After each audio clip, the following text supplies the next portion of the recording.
Why, hello there YouTube, and welcome back to Horror Talk, the Halloween franchise. So we go to the second part of our Horror Talk series this time. Yeah, I'm not discussing the entire Halloween franchise in one big video. I thought I'd break it up into various parts and discuss each timeline in the franchise. So this is part 2, titled The Night Nobody Comes Home. So for this I will be talking about Halloween 3 Season of the Witch, which of course was written and directed by Tommy Lee Wallace and starred Tom Atkins, Stacey Nelkin and Dan O'Haley. So this one is, well, it's quite an infamous one. So, after the success of Halloween 1 and Halloween 2, John Carpenter saw potential in the franchise for it to work as an anthology series. So, a year after Halloween 2, when they finished, when they thought they'd finished the Micheal Myers storyline, they then decided to go in a different route and make this an anthology series. So, they made Halloween 3 Season of the Witch, which was, I've just said already, written and directed by Tommy Lee Wallace. So John Carpenter stepped out of the writer's chair this time as well and just remained as a producer with his, at the time, wife, Deborah Hill. The film was a supernatural horror science fiction where it was focused on 3 masks that were made by the Silver Shamrock Company in a small town. The factory owned by Colonel Cochrane, who we find out is an ancient warlock. So, the film, of course, this, of course, goes as far as to abandon the whole slasher elements from which the franchise was started. So the film follows divorced father, Dr. Daniel Chalice, and he has kids. And this young woman named Ellie Grimbridge, played by Stacey Nelkin, is trying to find out what happened to her father when she went investigating the whole Silver Shamrock factory. Daniel goes on this investigation with her, and throughout it, romance forms, and they get physical. They then meet Mr. Colonel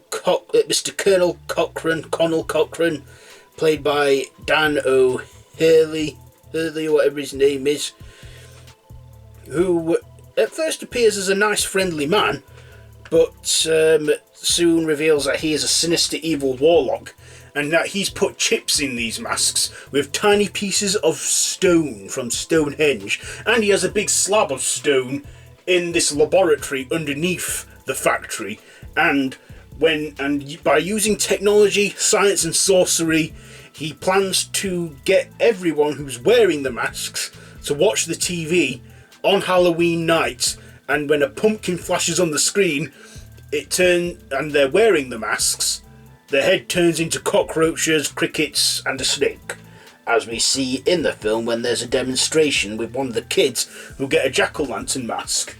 And of course, Daniel has to stop it. Stacey, she gets killed in the events of the film, but then she gets replaced by a robot. Yes, Cochrane has robots in this film, androids, that are super strong and can rip your head off, literally. So, yeah, he contacts the TV stations to stop broadcasting the Silver Shamrock thing, and of course, does he? We don't know, because the film abruptly ends when he's trying to convince another channel station to stop. And of course, we never know what happens.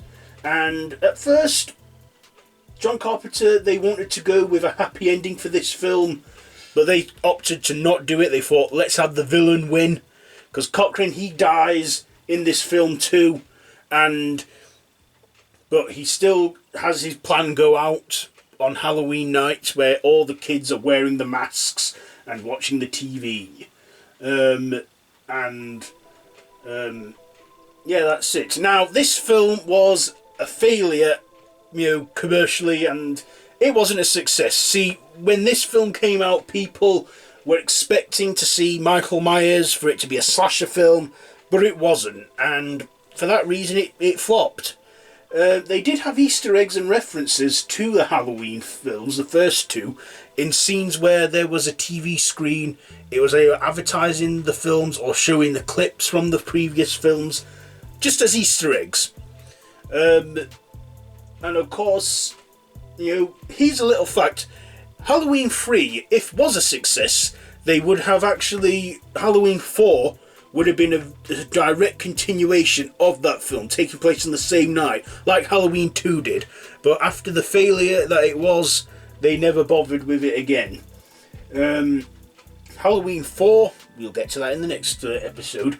But this one has gained a cult status over the years. Even though it was crapped on when it came out from 1982, now it is considered a horror cult classic, and I think it is. It is a good film. Halloween 3 is a good film if you think of it as its own film.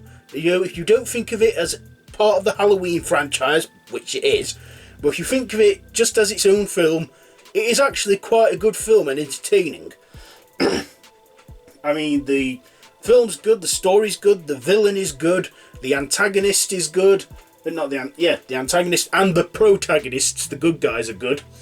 Tom Atkins does a great job in this film with his supporting cast, and I get what John Carpenter was trying to do with this series, and unfortunately, I think he was ahead of his time, and a plan he had for his film series that he started did not play out the way he hoped.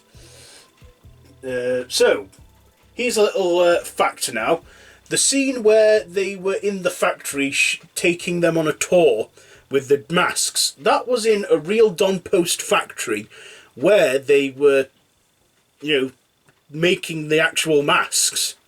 Another thing is Jamie Lee Curtis, even though she wasn't in this one, and we won't see her until... and she was never seen in the franchise until the 7th film. She actually had a vocal cameo in this, in the town. They had a voice, and they had an announcer telling everyone to return home or whatever. That was Jamie Lee Curtis's voice in the film. So, yes, Halloween 3, despite it having absolutely nothing to do with the rest of the franchise, it actually has gone down as a cult hit. So what other facts can I show you? Well, see, Halloween 3, now, it seems to be in its own universe, but what if it's actually in the same Halloween universe? I'm going to do a theory now.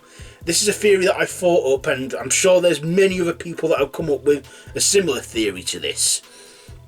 But what if Halloween 3, Season of the Witch, is in the same universe as the first two films? Think about it.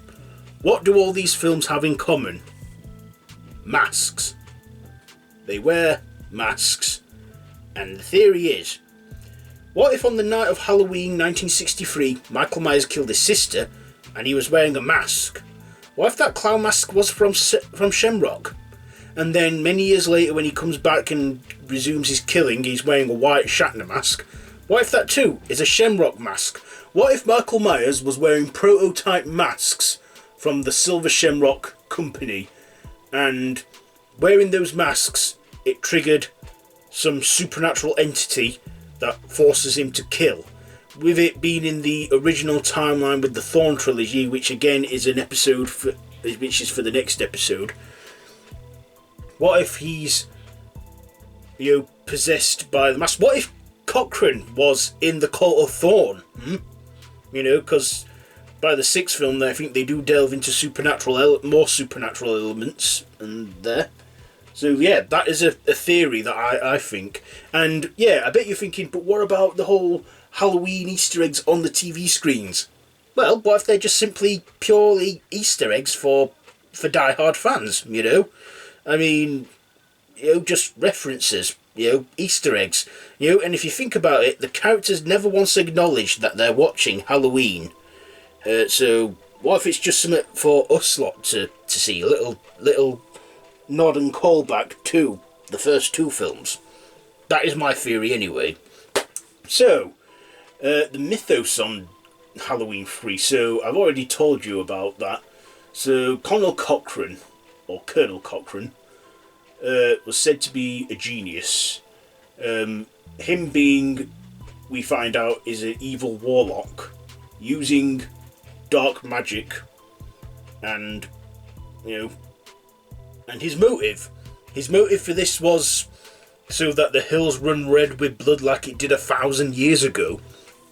That was his motivation, I think. But yeah, he was, I find, a very underrated villain in the series. See, do excuse me.